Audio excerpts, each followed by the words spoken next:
Okay, ഇപ്പോൾ Ernakulam DCC president Muhammad Shaz. ഇത് തദ്ദേശത്തിൽ ആളി കത്തിയെങ്കിൽ നിയമസഭാ തെരഞ്ഞെടുപ്പിൽ പ്രതിപക്ഷ നേതാവ് VD സതീശന്റെ നേതൃത്വത്തിൽ കേരളത്തിന്റെ ചരിത്രത്തിലെ ഏറ്റവും വലിയ വിജയത്തിലേക്ക് ഐക്യ ജനാധിപത്യ മുന്നണി മുന്നോട്ട് പോകും.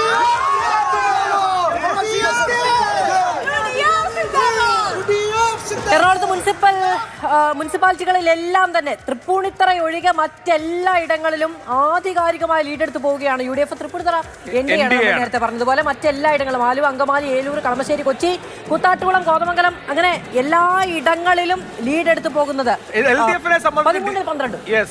LDF-നെ സംബന്ധിച്ച് ഡിസാസ്റ്റർസ് ആണ്. LDF ഈ ലോക്സഭയിലെ പാറ്റേൺ ആവർത്തിക്കാതിരിക്കാൻ ചെയ്ത ഒരു കാര്യം, വെള്ളാപ്പള്ളി നടേശന്റെ യോഗങ്ങൾക്ക് പരമാവധി പോവുക, അദ്ദേഹം എന്ത് പറഞ്ഞാലും എതിർക്കാതിരിക്കുക.